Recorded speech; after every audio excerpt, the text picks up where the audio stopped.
Hey everybody, welcome to another episode of Classes of Mail. My name is Alan Gigax, and we are going to pick up reading more of the ELM.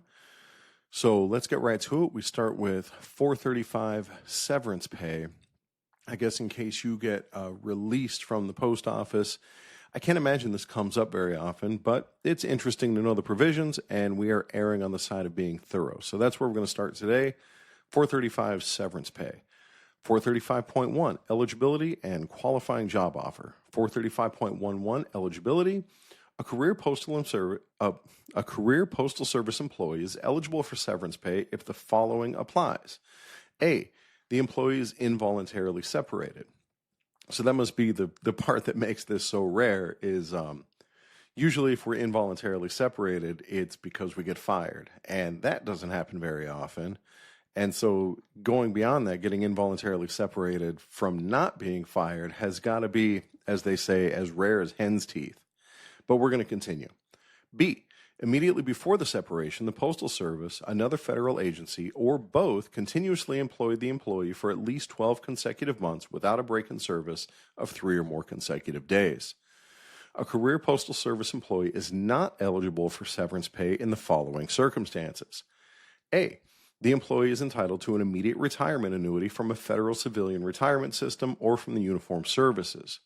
Note, if the employee becomes eligible for a retirement annuity after being involuntarily separated, his or her eligibility for severance pay ends on the date he or she became eligible for the annuity, and the employee will not receive any additional severance pay after that date. The employee does not reimburse the Postal Service for any severance pay received before that date. B, within the 60-day period before the employee's separation, the employee receives and declines to accept a written qualifying job offer as defined in 435.12. Oh, that makes me think that there may be severance due to injury, where you can no longer work and so your employment is severed. That may be one of the circumstances. C, the employee is administratively separated because, following entry into military service, he or she has become ineligible for reemployment under USERRA. D, the employee is separated for cause on charges of misconduct, delinquency, or inefficiency. Again, remember, these are the reasons that you wouldn't qualify for severance pay. E, at the time of separation, the employee is receiving compensation as a beneficiary of the Federal Employees Compensation Act, except when the employee is receiving this compensation concurrently with Postal Service pay or because of someone else's death. 435.2, computing severance fund. 435.21, limitation. In no case can the severance pay fund exceed 52 weeks basic compensation. 435.22, creditable service. Creditable service means all service as a paid federal civilian or postal employee and all military service that interrupts a period of paid federal civilian or postal service, excluding any period of federal or postal service for which severance pay has been previously paid. 435.23, paid allowance. The employee is credited with 1 week's basic compensation in effect at the time of separation for each year of creditable service up to 10 years. The employee is credited with 2 weeks basic compensation for each year of creditable service in excess of 10 years. Each 3-month period of service that exceeds 1 or more full years of service is computed as 25% of a full year. A, employee in non-pay status. In this case, the basic compensation is the basic compensation the employee would have received had he or she been in a pay status at the time of separation. B, part-time regular employee. In this case, determine the basic weekly compensation by multiplying the number of hours in the employee's regular schedule by the employee's hourly rate of compensation. C, part-time flexible. D, I must have parsed that wrong. Anyway, with a part-time flexible, in this case, divide by 52 the total number of hours, excluding overtime hours, but including paid leave hours, that the employee had to his or her credit during the previous 52 weeks to find the average hours worked per week, and then multiply the average hours worked per week by the employee's hourly rate of compensation to determine the basic weekly compensation. 435.24, allowance to age over 40. The employee's basic allowance is increased by 10% for each full year and by 2.5% for each full 3 months in excess of a full year that the employee's age exceeds 40 years at the time of separation. For example, if the employee's age at the time of separation is 42 years and 7 months, the basic allowance computed in 435.23 above is increased by 25%, 10% for each of the 2 years in excess of 40, and 2.5% for each of the full 2 3-month periods in excess of the two full years. So that's nice. If they cut you loose when you're old, then you get more severance. So that's something. Next, 436, back pay. Now here's something that is a little bit more relevant to us. 436.1, corrective entitlement. An employee or former employee is entitled to receive back pay for the period during which an unjustified or unwarranted personnel action was in effect that terminated or reduced the basic compensation, allowances, differentials, and employment benefits that the employee normally would have earned during that period. For purposes of entitlement to employment benefits, the employee is considered as having rendered service for the period during which the unjustified or unwarranted personnel action was in effect. So when you successfully file a grievance and they say, oh, we shouldn't have suspended you for that time, then this is the provision that lets you get that back pay. 436.2, limitations. Limitations to corrective entitlement are as follows. A, any amount that the employee earned in new employment or in an enlarged part-time employment to replace Postal Service employment must be determined and offset against the amount of the reimbursement to which he or she would be entitled. So you go out, you get another job because you're waiting for the post office to bring you back, and you can't go without pay for that long. So if you earn money at another job, your back pay is going to be reduced by that amount. B, back pay is allowed unless otherwise specified in the appropriate award or decision, provided the employee has made reasonable efforts to obtain other employment as follows. 1. Job applicants not hired by the Postal Service must immediately make reasonable efforts to obtain other employment. 2. Separated employees or employees on indefinite suspension are allowed 45 days before they must make reasonable efforts to obtain other employment. Exception. Postal Service employees eligible for veterans preference are not required to make reasonable efforts to obtain other employment while pursuing an administrative appeal with the Merit Systems Protection Board. C. No back pay is allowed for any period during which the person was not ready, willing, and able to perform the duties of the Postal Service position. D. Leave that is credited as a result of the corrective action may not exceed the maximum amount of leave to which the employee was eligible. E. The employee is not entitled to increases in pay resulting from deferment of step increases due to unsatisfactory service or salary increases resulting from ranking action. And F. Any claim made by a Postal Service employee or his or her authorized agent or attorney for back pay must be submitted to the appropriate office within 6 full years after the date the claim first accrued. 436.3, corrective action. The installation head or other appropriate authority determining that a previous decision was unjustified or unwarranted initiates and directs the corrective action to be taken to ensure appropriate earnings to the employee for the affected period. 436.4, documents in support of a claim. 436.41, statement by local official. The following statement must be provided on PS Form 8039, back pay decision/settlement worksheet. A. The local official must provide a tabulation of the number and type of pay hours with which the employee should have been credited during the back pay period, including any annual or holiday leave taken, as follows. So just to clarify here, when you get that back pay award, the union doesn't figure out how much you're owed. They submit the settlement to management, and then management figures out how much you're owed. That burden lies with them. 1. Overtime hours and or night differential, as applicable, are determined by averaging the number of hours that other employees of the office with the same employment status were assigned during the back pay period. 2. If the claim is for a part-time flexible employee, a tabulation must be provided that shows the number and type of pay hours the employee experienced for a full 13 pay periods prior to the separation or suspension. If the back pay is less than 1 full pay period, only a 6 pay period tabulation is required. B. The local official must provide a statement indicating whether the employee is entitled to any of the following during the back pay period. 1. Premium pay.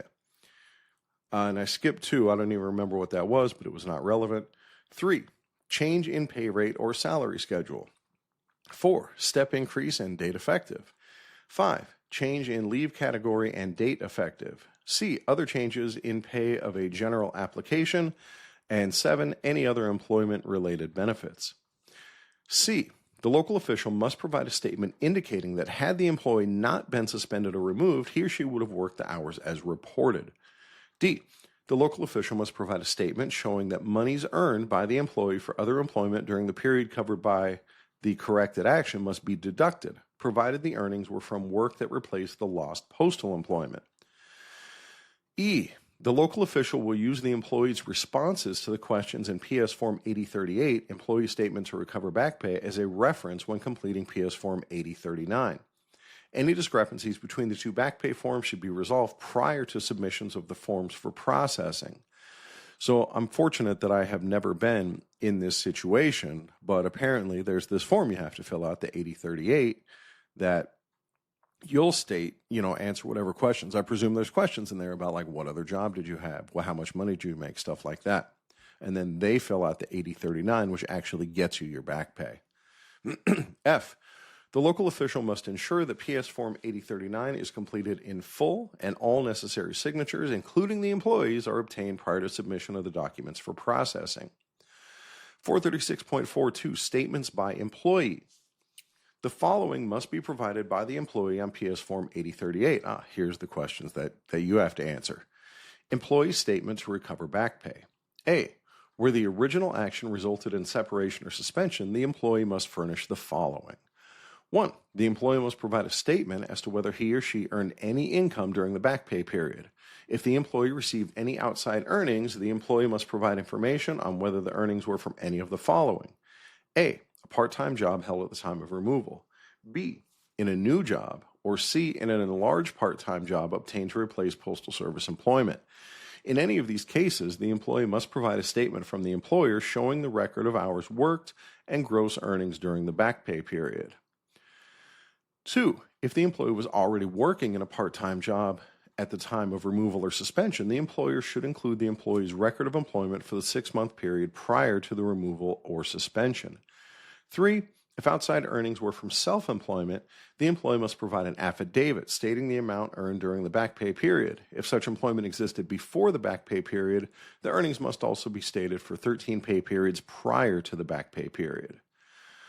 So I'm curious about this. If I had my postal job and then I had a side gig, like I do have a side gig where I take people hiking for money on Airbnb experiences. It's a side thing on Airbnb where you can book experiences where you go out with a local person, and I take people hiking. So that's something that I do in addition to my postal employment. So if I was already making postal money plus my Airbnb money, now I lose my postal job. Does this mean that they're going to take my Airbnb money away from my back pay? It doesn't feel right to me. All right. B, the employee must provide a statement as to whether he or she received any unemployment compensation, and if so, state the amount received and the state that made the payments. C, the employee must provide a statement that he or she was ready and able to perform his or her job during the back pay period. If not, the employee must state inclusive dates, not ready and able, and the cause of the incapacity or unavailability. The employee may request payment of sick or annual leave as appropriate to his or her credit for the period of incapacity or unavailability during the back pay period. D, where the original action resulted in separation or indefinite suspension and the employee obtained no outside employment for all or any part of the back pay period, the employee must furnish the following. 1, if the back pay period is 45 days or less, the employee is not required to certify or to provide documentation in support of efforts to secure other employment during this period. 2, if the back pay period is more than 45 days and does not exceed 6 months, the employee must provide a statement certifying the reasons why he or she did not obtain outside employment for all parts of the back pay period that exceed the first 45 days. And 3, if the back pay period is more than 6 months, the employee must provide documentation in support of efforts to secure other employment for all parts of the back pay period that exceed the first 45 days. E, on health benefit coverage, the employee should state whether he or she desires to 1, enroll in any plan the same as a new employee, or 2, have the prior enrollment reinstated retroactive to the date it was terminated. F, Where the original action resulted in a denial of employment with the Postal Service, the individual must provide documentation in support of his or her efforts to secure other employment for all parts of the back pay period. The individual must also provide a statement of earnings during the back pay period. G. The employee must complete in full and sign both PS Form 8038 and PS Form 8039, indicating his or her agreement or disagreement with the local official's completion of the form.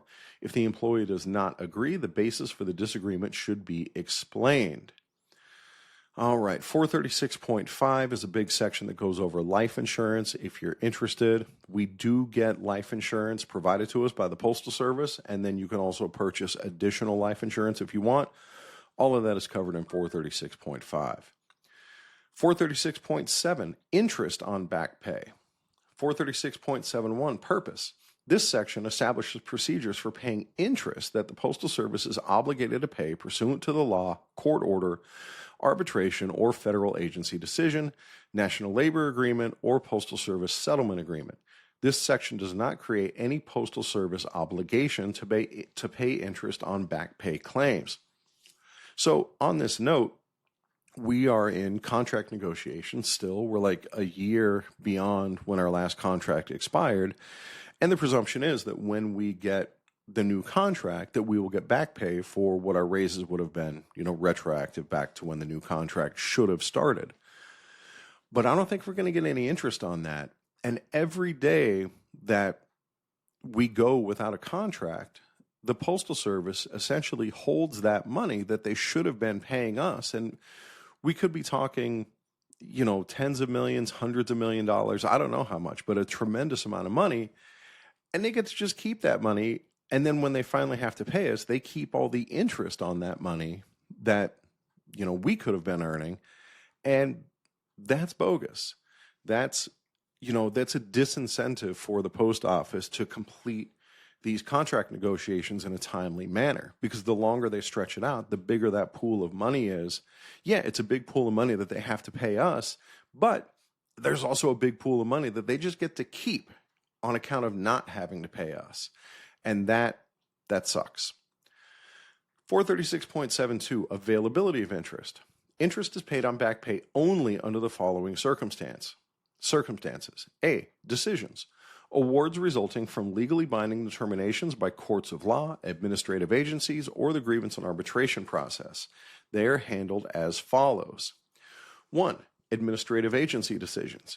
Interest is paid automatically by accounting services for decisions issued by the following agencies: Merit Systems Protection Board, Equal Employment Opportunity Commission, and National Labor Relations Board. 2. Court decisions. Interest is not paid unless specifically awarded in the decision. 3. Arbitration decisions. Interest is paid automatically for arbitration decisions that award back pay for a disciplinary suspension or removal for employees represented by the National Association of Letter Carriers and the APWU for cases heard after June 12, 1991. Note, for arbitration decisions that are unrelated to a disciplinary suspension or removal, interest is not paid unless it is specifically required by the award. B. Settlements. Awards resulting from agreements between a representative of the Postal Service and an authorized employee representative that are reached through negotiation. Interest is not paid unless it is specifically required by the settlement agreement. 437. Waiver for claims of erroneous payment of pay. So this is if, rather than go through the whole chapter or the whole section, basically it says that if the post office accidentally pays you too much, they're going to ask for that money back, which is reasonable, and this section covers that process. But the most important thing is that it says you can ask to keep the money, and there's certain circumstances where you may be allowed to just keep it.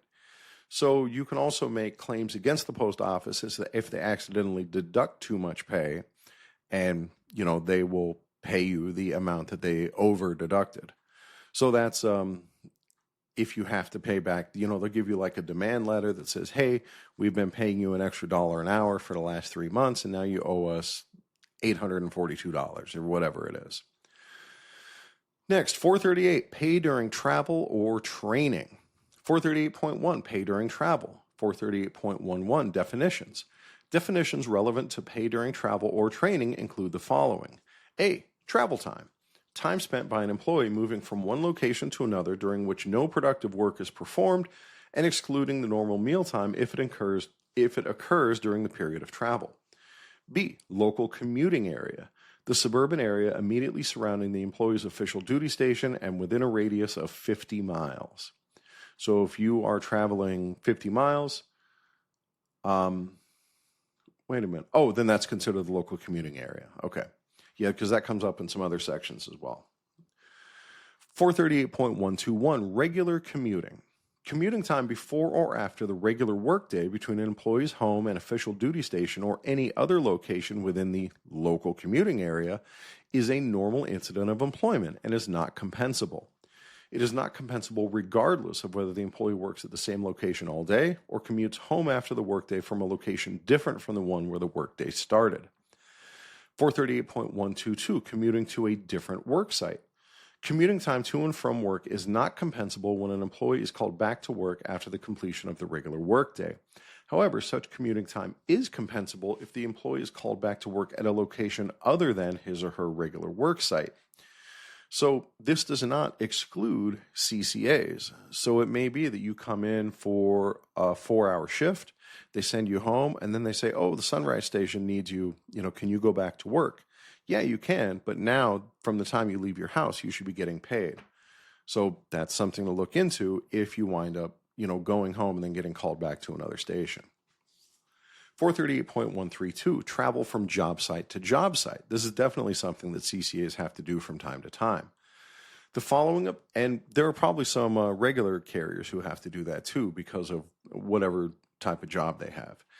The following applies to travel from job site to job site. A, rule.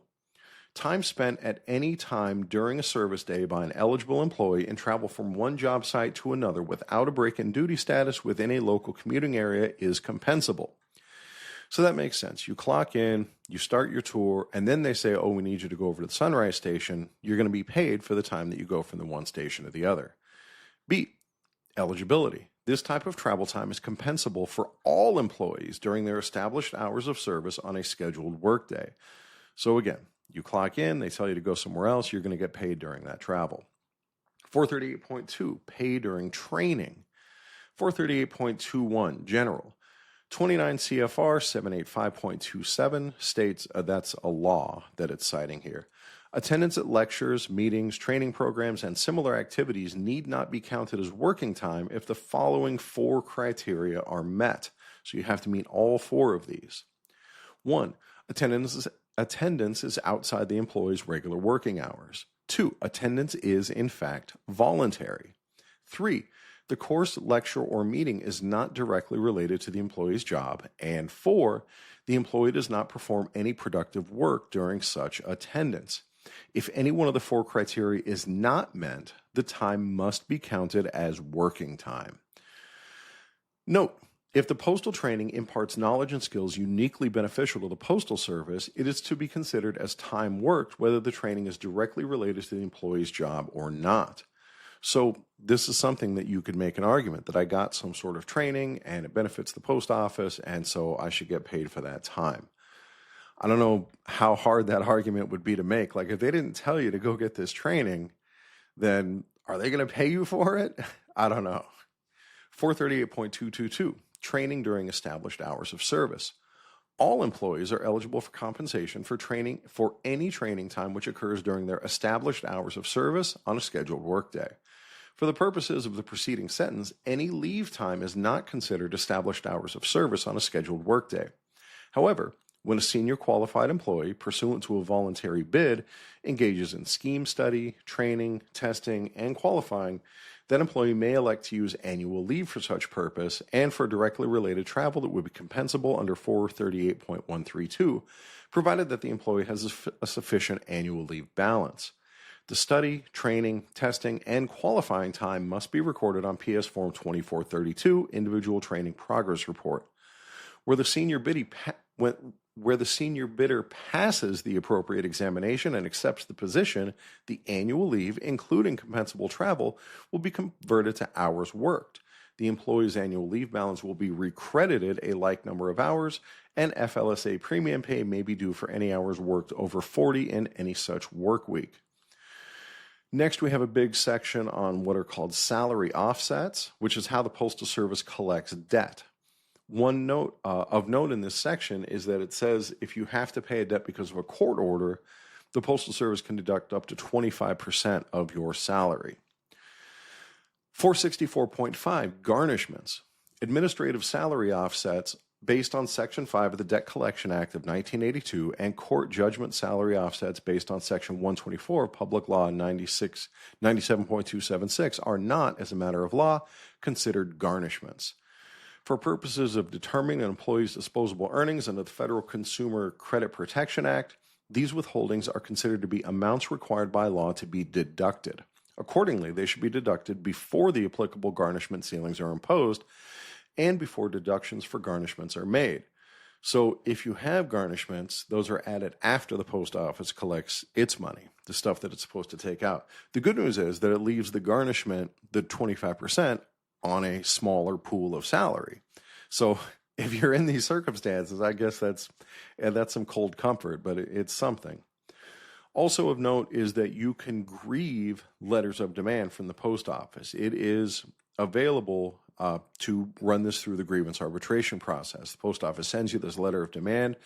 If you don't think you owe it, then you can file a grievance on it. And the post office will hold in abeyance its attempt to collect the debt until the grievance is settled.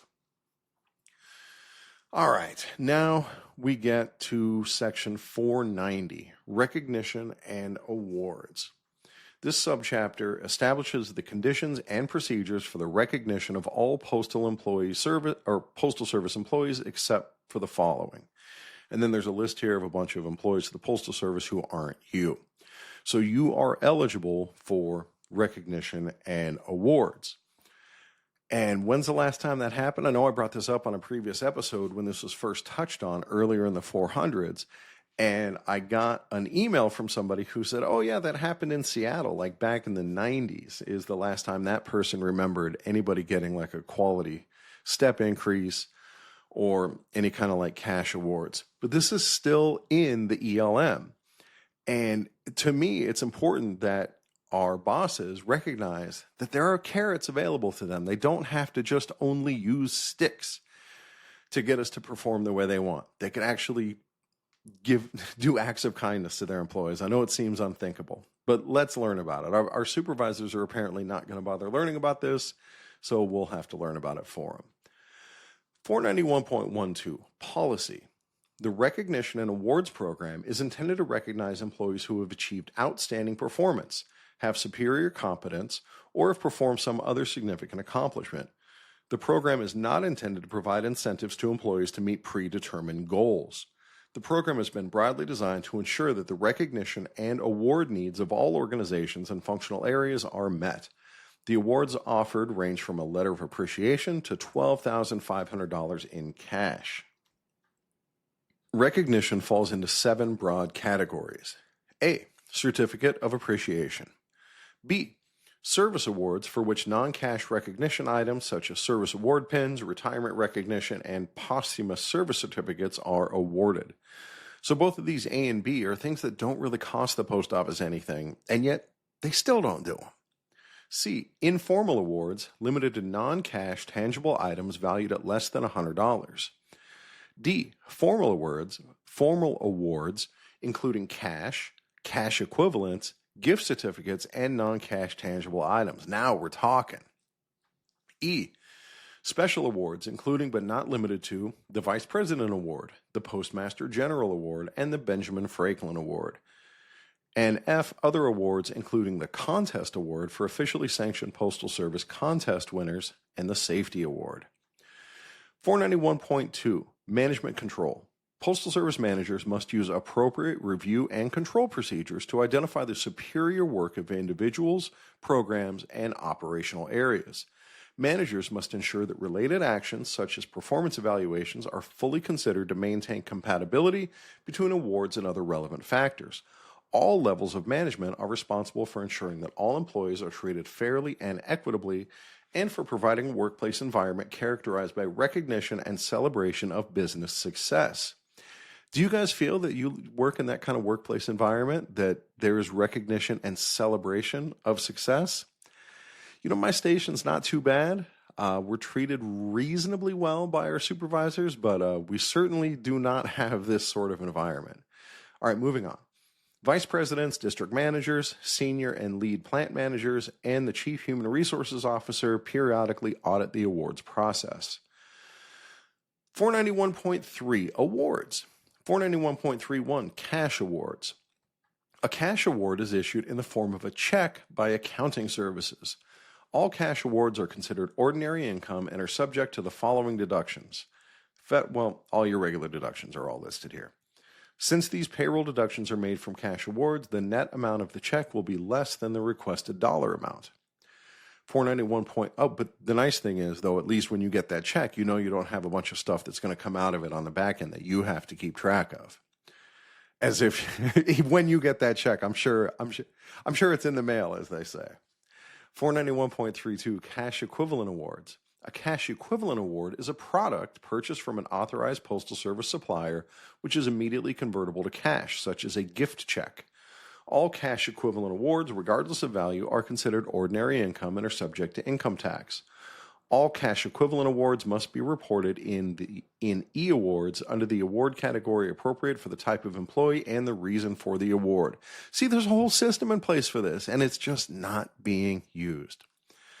Reporting of cash equivalents should occur in the same pay period in which they are received by the employee, but must occur in the same calendar year to avoid tax reporting discrepancies.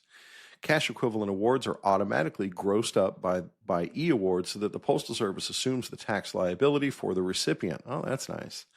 The additional tax liability is charged to the finance number indicated in E-awards when reported. 491.33 non-cash tangible awards. 491.331 authorized non-cash tangible awards authorized by the Postal Service are described below. See 491.332 for non-cash tangible awards that are prohibited. All right, so here are all the ones that they recognize. A, informal recognition, such as pins, pen and pencil sets, coffee mugs, apparel, plaques, event tickets, etc., valued at less than $100. Dude, how cool would that be that, oh man, you really kicked ass on that handoff last week. Thank you for coming in and helping us on your day off. Here's a couple of tickets to a concert. Dude.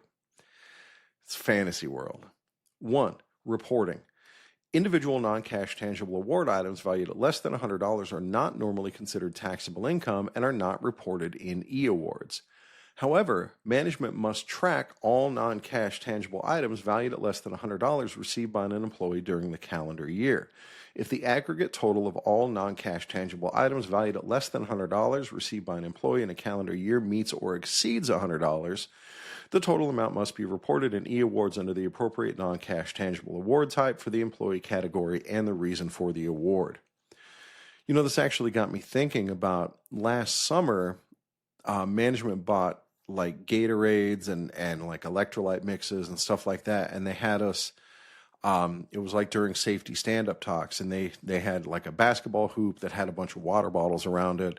And if you made it in the hoop, then you got a Gatorade. I wonder if that's the kind of thing that they consider one of these non-cash tangible award items. Dude, I mean, I guess it's better than not getting anything, but that's about the closest to any of these type of awards that I can ever remember seeing. 2, event tickets. Tickets to a specific event, game, play, concert, movie, etc. for a definite time and place that cannot be exchanged for another event, time, or place, etc. and are valued at less than $100 are informal awards and do not constitute reportable income. However, if any of the preceding items valued at $100 or more, or any certificate that can be exchanged or redeemed for a ticket or tickets to an event at the time and place of the recipient's choice, regardless of value, are considered gift certificates and must be reported in E-awards under the appropriate non-cash award type. B, formal non-cash tangible recognition, such as clothing, event tickets, merchandise, electronics, and other personal property valued at $100 or more. The market value of formal non-cash tangible award items may range from $100 up to $3,000, depending on the reason for the award. spot award, team award, contest award, etc. All these different awards. Can you believe all these awards we're not getting? Individual non-cash tangible items valued at $100 or more are always considered taxable income and should be reported in E-awards in the same pay period in which they are received under the appropriate non-cash award type for the employee category and reason for the award. Reporting must take place in the same calendar year to avoid tax reporting discrepancies. Non-cash tangible awards are automatically grossed up by E-awards so that the Postal Service assumes the tax liability for the recipient. The additional tax liability for grossed up awards is charged to the finance number indicated when reported in E-awards. 491.332 prohibited. The purchase of any season or partial season sporting or entertainment ticket is prohibited. The purchase of any single event ticket that costs $100 or more requires advance approval in the form of an email or letter from the Vice President Controller. 491.34 gift certificates. Dude, we can get gift certificates. We should get those, right? The value of gift certificate awards may range from $1 to $3,000 depending on the reason for the award and employee category. A. All gift certificates, regardless of dollar value, are considered taxable income by the IRS and should be reported in E-awards in the pay period they are received, blah, blah, blah. B. The E-awards withholds the appropriate payroll deductions from your paycheck to cover the amount that you got. And C, gift certificates valued at $50 or more presented to all employees are grossed up by E-awards so that the Postal Service assumes the tax liability for the recipient. The additional tax liability is charged to the finance number indicated when reported.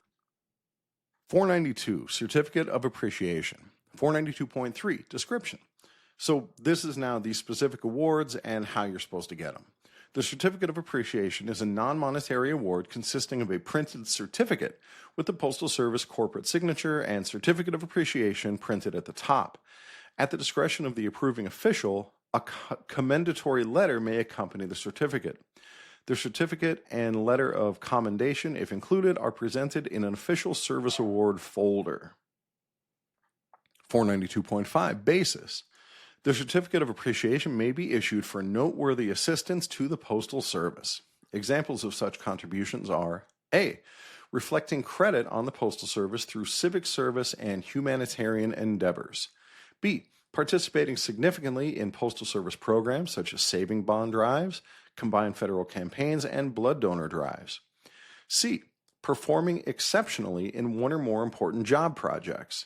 D. Meeting unusual demands on one's own initiative, along with regularly assigned duties during unplanned absences of associates. E. Improving public relations or sustaining good public relations in unusual circumstances. F. Enabling a unit to meet unanticipated demands by performance of unusual duties for short periods. G. Demonstrating unusual courage or competence in an emergency. H. Improving service through actions that Postal Service management feels are significant. You know, at my station, we have a custodian. He's new to our station. Our last custodian actually died, and we thought he was fine. We all liked him, and he was a good enough dude. You know, he did okay. But this new custodian that's come in is like a whirlwind. And he's like waxing the floors and getting work orders and repainting stuff. And the guy is like amazing. And I think I'm going to recommend them to management for one of these awards because, man, the station, it's like he went on vacation for a week. And I was also off for a while. And I came in one day and I'm like, oh my God, Rob must be on vacation because the station was like falling apart without him. And he really has just done a phenomenal job since he's been with us. So I'm going to recommend him. 493, Service Awards. 493.21, Description. The Service Award Pin, a non-cash recognition award given at a milestone. A non-cash recognition award given at milestone years consists of an emblem pin and a letter of appreciation issued in recognition of government service. The letter of appreciation is signed by the installation head or functional organization head for an employee with 25, 30, 35, 40, or 45 years of service. Signed by the Postmaster General for an employee with 50 years of service, and presented in an official service award folder. 493.22, Basis. The service award pin is presented to career employees who have completed all those number of years of service, and all federal, civilian, and military service is considered creditable. 494, informal award. 494.2, purpose. The informal award provides a quick and simple method for recognizing employees and contractors who regularly perform duties beyond normal work requirements, or who have performed a specific exceptional task or action. 494.3, description. The informal award is a non-cash tangible item of less than $100 in value obtained or purchased locally, such as a plaque, coffee mug, an article of clothing, tickets to a specific entertainment event, or similar item. 494.5, basis. The basis for this award is an employee contribution, sustained performance, or achievement. The employee must A, consistently perform regular duties in an exemplary manner, or B, accomplish a specific act beyond the normal duties. 494.6, approval authority. The immediate supervisor is the approving official for the informal award. Dude, this is one they could give out like candy. They could give out this award, anybody at your station who's been doing a really good job. Like, there's people at my station for sure, like this dude Santos, who just does a really good job. He's a very good worker. His route is clean. Another one is Chris. Chris, you're probably listening to this. Chris does a great job. Like, he's low on the overtime list because he does above and beyond, and he always gets his work done quickly. And so he doesn't get as much overtime as other people. But dude, that's another guy who his route is like completely immaculate. He's super reliable.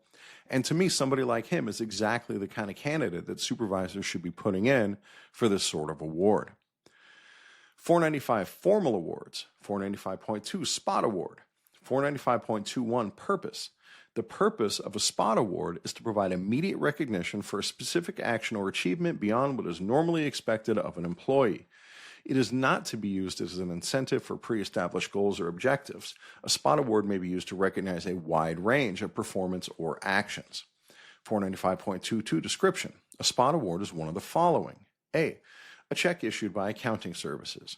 B, a cash equivalent product that can be immediately converted to cash. C, a merchandise item of at least $100 in value. D, a gift certificate. 495.24, basis. The basis for presenting a spot award is an employee contribution, sustained performance, achievement, invention, special act, or service that exceeds usual work requirements. The employee must A, exceed requirements in one or more important job elements for 12 months or more. B, devise new or improved methods that save manpower, space, materials, equipment, or other cost items. C, contribute to outstanding economy, efficiency, added income, or measurably improve service to the public. D, break production records or inspire others to improve quantity and quality of work. E, risk life or personal safety in an act of heroism. It's possible that the people we see in the postal record who saved somebody's life, they found the old lady on the floor in her house and called the paramedics, or, rescued a bunch of orphans from a burning building, maybe they get these spot awards. I hope they do. F, maintain work schedule in absence of supervisor or meet unusual demands of higher level duties on one's own initiative. 495.3, non-career gift certificate. Purpose. 495.31, purpose. The purpose of the non-career gift certificate award is to provide immediate recognition for a specific action or achievement beyond the normal work requirements of a non-career employee, also known as the CCA. It is not to be used as an incentive for achievement of pre-established goals or objective. The non-career gift certificate award may be used to recognize a wide range of performance or actions. So you have a CCA who's been especially helpful, works all the time, doesn't complain, does a really good job. Boom, there's your non-career gift certificate. 495.32, description. A non-career gift certificate award consists of a gift certificate not greater than $100 in value, purchased locally in accordance with Postal Service and local purchasing rules and regulations. Eligible employees may receive up to $500 in gift certificate awards in a fiscal year. Dude, they could be giving these out to these CCAs who just bust their ass. You know the way CCAs get crapped on. They get the short end of the stick all the time. And this would be a way to thank them. It's right there. And, dude. 495.34 basis. The basis for presenting a non-career gift certificate award is an employee contribution that exceeds usual work requirements. Now the big one, 495.4, Quality Step Increase Award. 495.41, description. The Quality Step Increase, QSI, is an increase in basic pay that recognizes sustained high-quality performance. The total dollar benefit usually exceeds that of a one-time cash award and is granted only when the level of performance is likely to continue. You know, again, somebody like Santos at my station, I think, would be a great candidate for this. I know you guys don't know Santos, except for the few at my station who listen to this podcast. And I'm sure there are other people at my station as well. He's just somebody who I've dealt with who immediately comes to mind. 495.42, eligibility. All career bargaining unit employees not already at the top step for their pay grade. Oh, see, that's probably why I haven't gotten one, because I'm already at the top step. Otherwise, dude, for sure, they'd give me one of these. Anybody who's not already at their top step are eligible to receive the QSI. An employee cannot receive more than one QSI in any 52-week period. Now, see, the way this is written, they're planning on giving these out so often that they have to put limitations like, hey, man, you can only get one of these a year. Dude, you get one in your freaking lifetime. 495.43, basis. High-quality performance can be determined only after a thorough review of position requirements, duties, and responsibilities. Consideration must be given to the quality and quantity of work, demonstrated professional and technical knowledge, manual skills, and other evidence of superior competence. Performance criteria include one or more of the following. A, the most important function of the job is being performed in a manner that substantially exceeds normal requirements. B, another function of the job is being performed in a manner that is better than satisfactory. C, a specific job was sustained at a high level during the preceding year and gives promise of continuing. 495.441, comparison regular within grade increases. A QSI requires exceptional authorization by management and is always in addition to regular pay adjustments required by the labor contracts. Any employee below the highest step is eligible to receive a QSI. And then there's a few other awards that are listed in here that usually involve system-wide contributions. So, you know, you developed a new piece of equipment or something like that. And then finally, we get to the last one, 497.3, the Safety Award. 497.31, purpose. The Safety Award is intended to provide a motivational tool for improving and encouraging safe working conditions and work habits in the Postal Service. It can be used as a motivational tool or as a reward for a specific action that prevented an unsafe act from occurring. Dude, they should give me one of these for getting an ice machine at my station. But really, they'd have to give it to all of us because the whole station pulled together to get that ice machine. I was just the one who was ornery about it. 497.32, description. The Safety Award consists of non-cash tangible merchandise and items and gift certificates, or non-cash tangible merchandise items and gift certificates valued between $1 and $500. Items are to be produced locally or procured locally. Dude, good thing I'm almost done with this. Items are to be procured locally via normal non-cash tangible item or gift certificate purchasing procedures. Cash and almost done. Cash and cash equivalents are not to be used as safety awards. And oh, dude, crossed the finish line just in time. All right, so hopefully you guys learned something from this. That is the end of the 400s. When we come back on a future episode, I think I'm going to do something in between to break it up. We will get into the 500s. I still have another like 15 pages of notes on the ELM, so well ahead of schedule on that. And in the meantime, dude, take some of this stuff back to your station. You know, ask the folks at your station, where's these awards? How come we're not getting this stuff? It doesn't always have to be a stick. You can use a carrot. All right, guys. Thanks for listening. I will catch you next time.